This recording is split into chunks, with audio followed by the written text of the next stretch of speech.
Hi, my dear students. In this session, we are continuing the types of companies. We are continuing the types of companies. In the corporate administration, the first unit, giant stock company, already we completed the introduction of giant stock company, meaning of giant stock company, and the definition of giant stock company. Then the third concept is characteristics or features of giant stock company, as well as then we are completing the highlights of the Companies Act of 2013. Now we are continuing the kinds or types of companies. Already we are completed. There is a different basis. There is a different basis for the types of the companies. The first basis is on the basis of registration. Second basis is on the basis of liability of members. And the third basis is on the basis of public interest. Then fourth basis is on the basis of control, and fifth basis is on the basis of nationality. Now we are moving on the present sixth concept, the present sixth type of companies here, that is what we called as on the basis of ownership. On the basis of ownership, also one of the basis for the classification of the types of the companies. ಅಂದ್ರೆ company ವಿಭಾಗ ಮಾಡುವ ಸಂದರ್ಭದಲ್ಲಿ ನಾವು ಇನ್ನೊಂದು basis ಅನ್ನು ಇಟ್ಕೊಳ್ತೀವಿ. That basis what we called as ownership. Who is the owner of the company? Who is the owner of the company?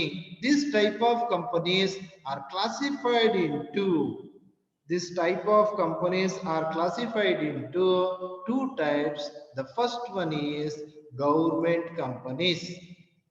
The first one is government companies, and the second one is non-government companies. Non-government companies.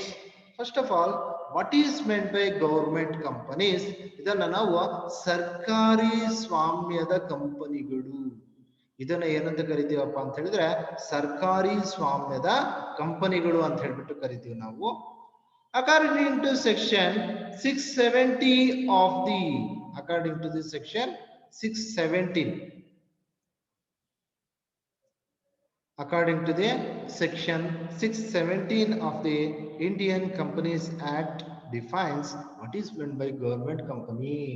Government company is nothing but is a company, any company of which not less than 51% of the paid up share capital is held by the central government or by any state government is called as government companies. See, what is meant by government companies? What is meant by government companies is nothing but here those government companies, according to the Indian Companies Act ಏನು ಹೇಳುತ್ತಪ್ಪ ಅಂತಂದ್ರೆ Companies Act section 617, it tells us or it defines government companies is nothing but not less than 51%. Not less than 51% means in a 100%, 50% is the half portion. They tells us 51% means what is the remaining part of the share is 49%. What is the remaining part of the share is 49% of the paid up share capital is held by the other institution, that is what we call as private institutions. Means according to the act, they tells us 51% share is paid by the state, means the Karnataka government or the Indian government. ಅರ್ಥ ಮಾಡ್ಕೊಳ್ಳಿ, ಸರ್ಕಾರಿ ಸ್ವಾಮ್ಯದ ಕಂಪನಿಗಳು. ಸರ್ಕಾರಿ ಸ್ವಾಮ್ಯದ ಕಂಪನಿಗಳು ಅಂತ ಹೇಳಿದ್ರೆ ಸರ್ಕಾರಿ ಸ್ವಾಮ್ಯದ ಕಂಪನಿಗಳು ಅಂದ್ರೆ ಇಲ್ಲಿ 51% ಅಂದ್ರೆ 51 ಭಾಗ, ಶೇಕಡ 100ರಲ್ಲಿ 51 ಭಾಗ ಏನಾಗಿರ್ಬೇಕಪ್ಪ ಅಂತ ಹೇಳಿದ್ರೆ is paid up share capital. ಅಂದ್ರೆ ಪಾವತಿ ಮಾಡಿರ್ತಾರೆ. ಪಾವತಿ ಮಾಡಿರುವಂತಹ ಷೇರು ಬಂಡವಾಳ ಎಷ್ಟಿರ್ಬೇಕಪ್ಪ ಅಂತ ಹೇಳಿದ್ರೆ 51% ಇರಬೇಕಾಗುತ್ತೆ. ಸೊ 51% ಇದೆ ಅಂತ ಹೇಳಿದ್ರೆ ಸೊ ಆ 51% ಯಾರು ಪೇ ಮಾಡಿರ್ಬೇಕಾಗುತ್ತೆ? Either the central government or by any state government. That is what we called as this type of companies called as the government companies. ಈ ತರನಾದಂತ ಕಂಪನಿಗಳನ್ನ ನಾವು ಸರ್ಕಾರಿ ಸ್ವಾಮ್ಯದ ಅಥವಾ ಸರ್ಕಾರಿ ಒಡೆತನದ ಕಂಪನಿಗಳು ಅಂತ ಹೇಳ್ಬಿಟ್ಟು ನಾವು ಕರಿತೀವಿ. For example HMT, BHEL, HAL ಅಂದ್ರೆ ಉದಾಹರಣೆ ಯಾವ್ದಾದಪ್ಪ ಅಂತ ಹೇಳಿದ್ರೆ Hindustan Unilever limited, HMT, BHEL, and HAL.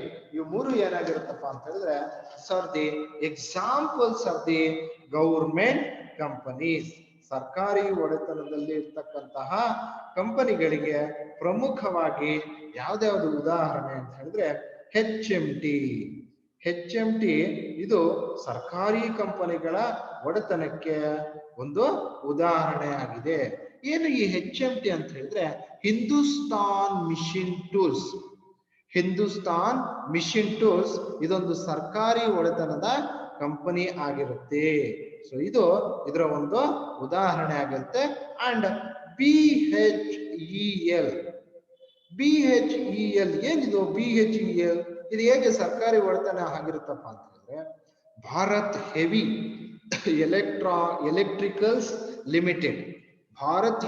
Electricals limited ಇದನ್ನು ಅಷ್ಟೇ ಸರ್ಕಾರಿ ಸ್ವಾಮ್ಯದ ಒಡೆತನದ ಒಂದು ಕಂಪನಿ ಆಗಿರುತ್ತೆ.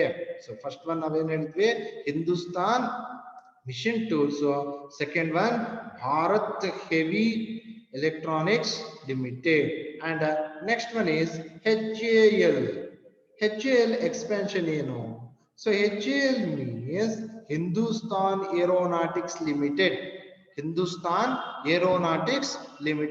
This three is the examples for the government companies. Next, secondly, we are coming to the non-government companies.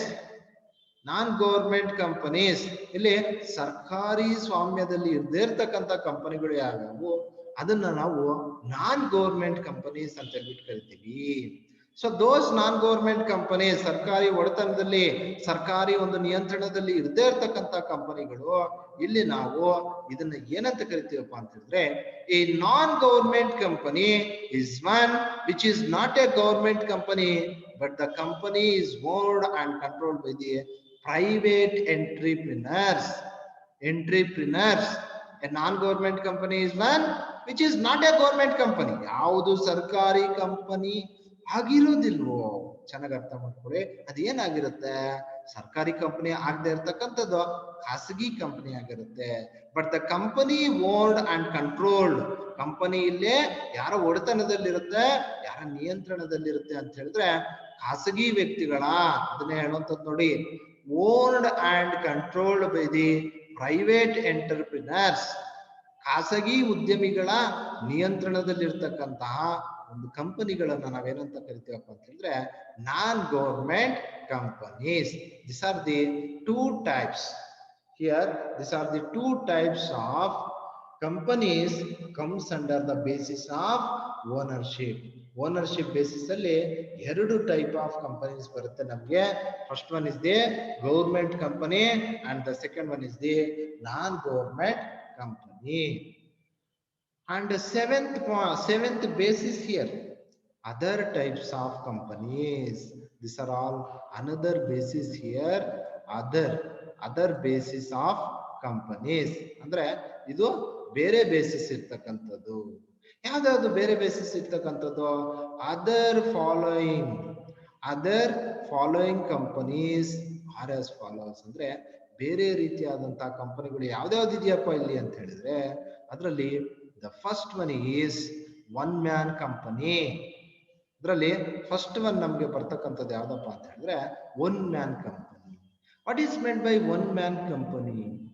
ಏಕ ವ್ಯಕ್ತಿ ಕಂಪನಿ, ಒಬ್ಬ ಇರ್ತಕ್ಕಂತಹ ಒಂದು ಕಂಪನಿ, ಅದನ್ನ ನಾವು ಒನ್ ಮ್ಯಾನ್ ಕಂಪನಿ ಅಂತ ಹೇಳ್ಬಿಟ್ಟು ನಾವು ಕರಿತೀವಿ.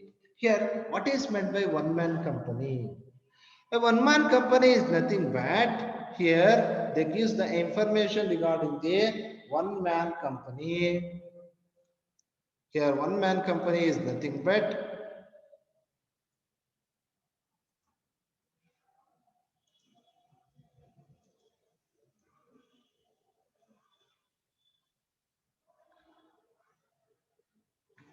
One man company is nothing but it refers to one man holds the entire share of the company and takes or creates few dummy members to meet their legal requirements is called as one man company.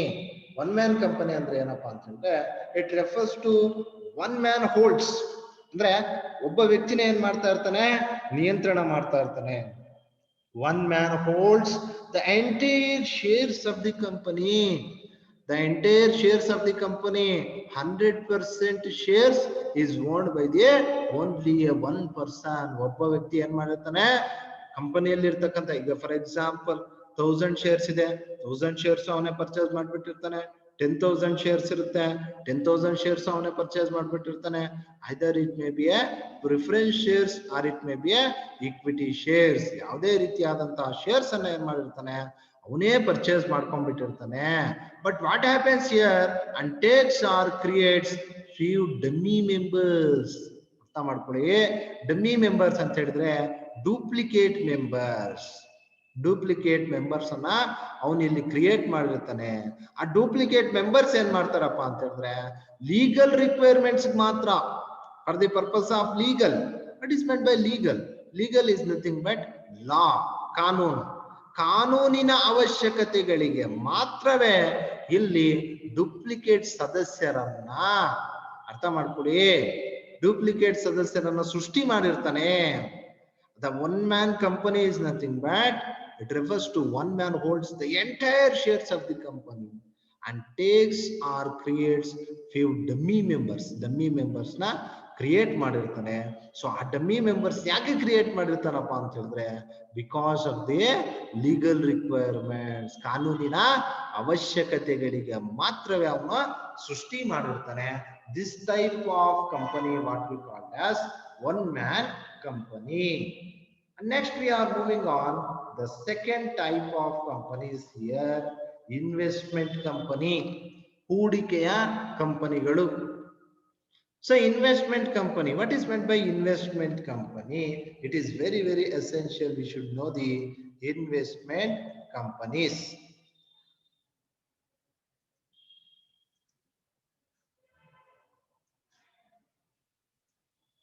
Here, what is meant by investment company is nothing but investment company is a company whose principal business is the acquisition of shares, stock, debentures and other securities.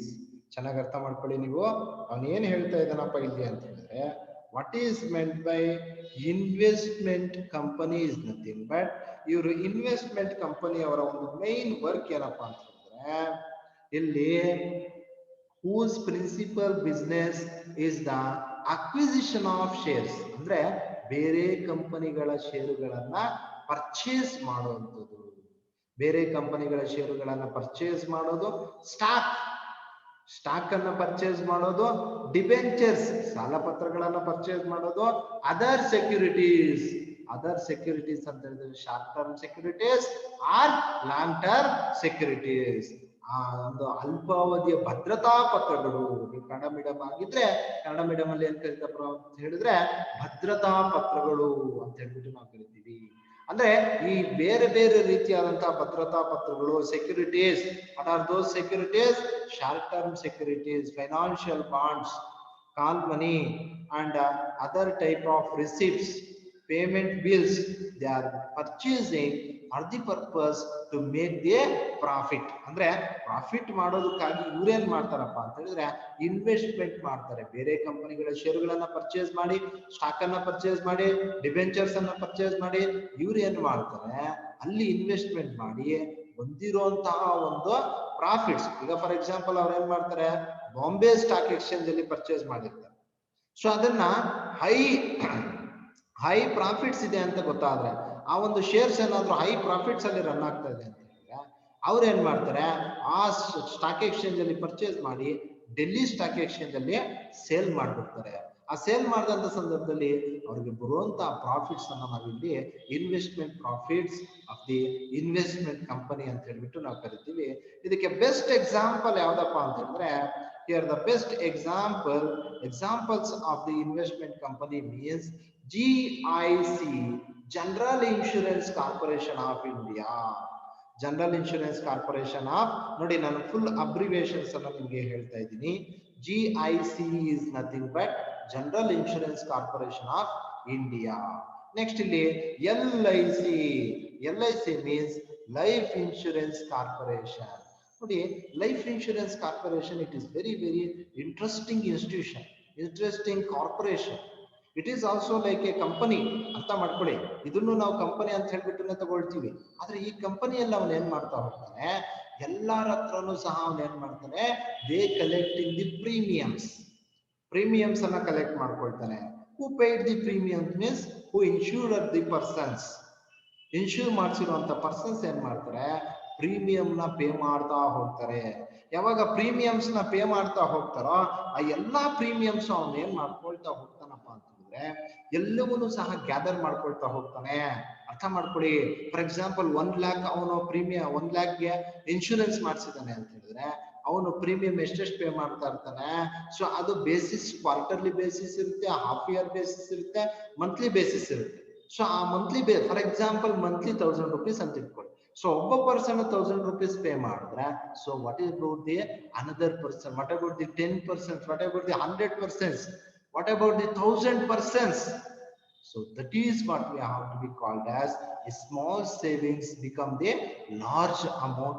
That large amount is utilized by the LIC, Life Insurance Corporation, and they investing to purchase the shares, stock, debentures from the other companies. And also the another example is UTI, IDBI, Industrial Development Bank of India. So ivi nalakunu saha, these are the examples for investment companies. And next we are moving on the third one here.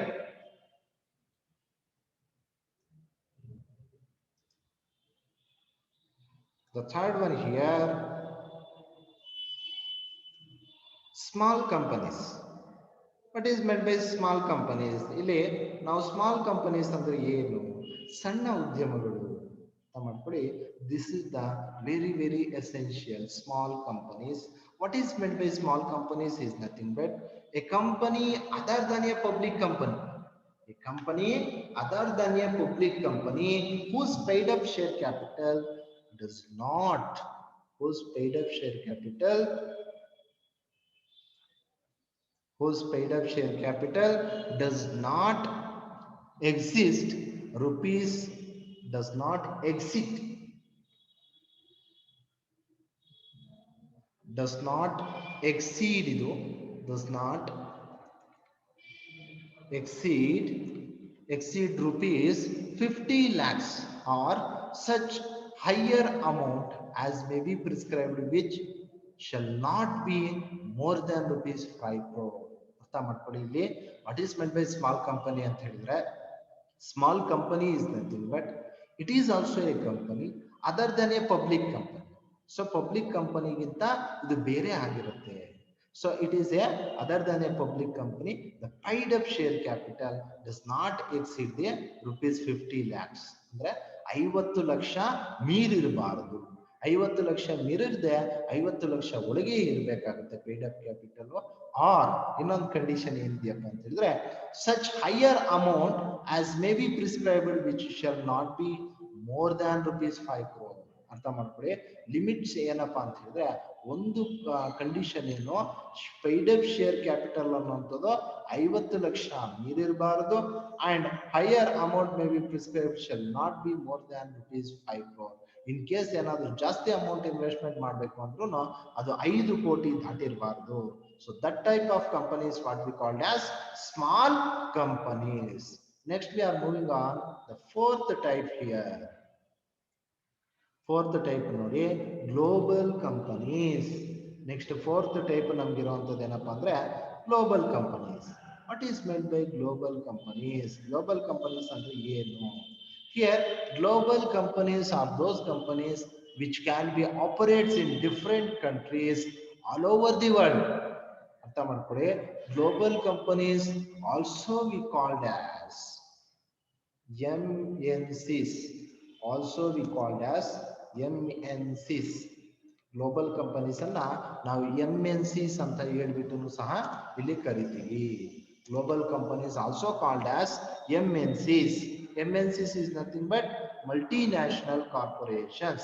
ಅಂದ್ರೆ ಚೆನ್ನಾಗಿ ಅರ್ಥ ಮಾಡ್ಕೊಳ್ಳಿ, global companies are those companies which can B operates, ಎಲ್ಲಿಂದ ಕೆಲಸ ಮಾಡುತ್ತೆ, in different countries over the world, ಪ್ರಪಂಚಾದ್ಯಂತ ಬೇರೆ ಬೇರೆ ದೇಶಗಳಿಂದ ಅದರ ಒಂದು ಕಾರ್ಯಚಟುವಟಿಕೆಗಳನ್ನ ಮಾಡ್ತಕ್ಕಂತಹ ಕಂಪನಿಗಳಿಗೆ ನಾವು ಗ್ಲೋಬಲ್ ಕಂಪನೀಸ್ ಅಂತ ಹೇಳ್ಬಿಟ್ಟು ನಾವು ಕರಿತೀವಿ.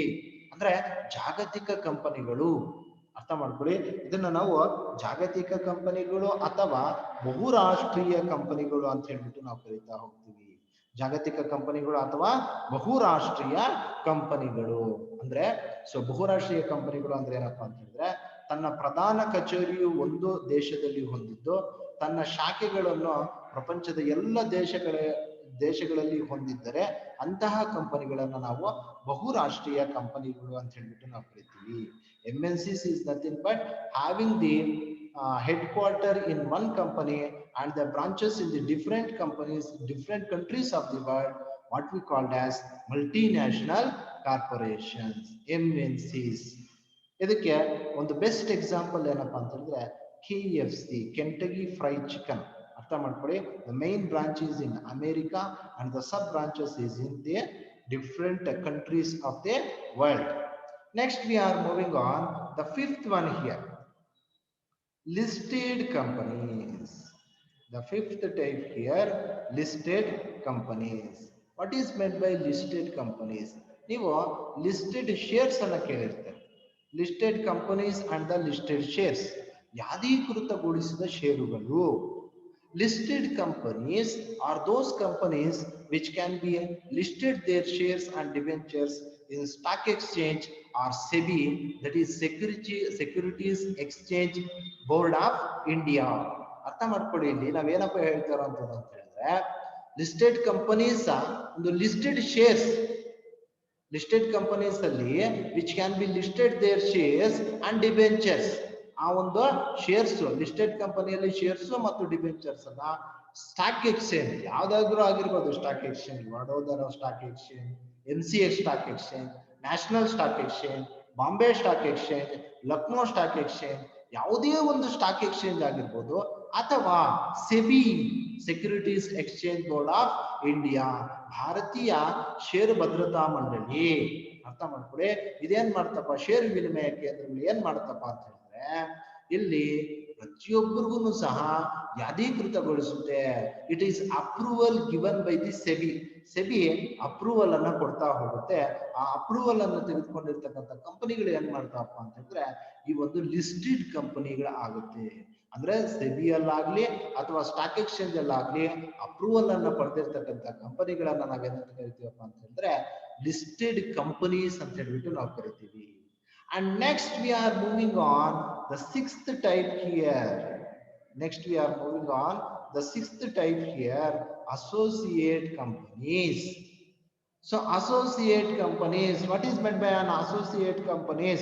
Associate company ಅಂದ್ರೆ ಏನಪ್ಪಾ ಅಂತ ಹೇಳಿದ್ರೆ, here associate companies is nothing but an associate company is a company which is partly or partially owned and controlled by the another company or group of companies. Associate company is also like as a subsidiary company.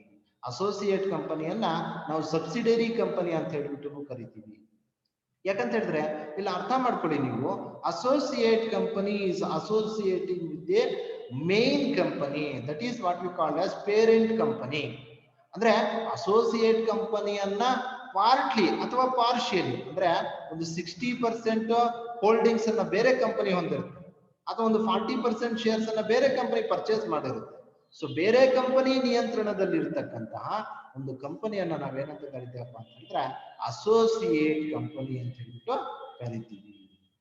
And next, last type of company or the corporate, what we called as body corporate.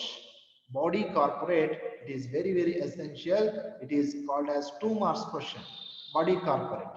What is meant by body corporate is nothing but body corporate broadly means that corporate entity which has legal existence. Corporate entity ಅಂತ ಹೇಳಿದ್ರೆ ಒಂದು ಕಾನೂನಿನ ಮುಖಾಂತರ ಇದು ಅಸ್ತಿತ್ವವನ್ನು ಪಡೆದಿರುತ್ತೆ. ಇದನ್ನ ನಾವು body corporate ಅಂತ ಹೇಳ್ಬಿಟ್ಟು ನಾವು ಕರಿತೀವಿ.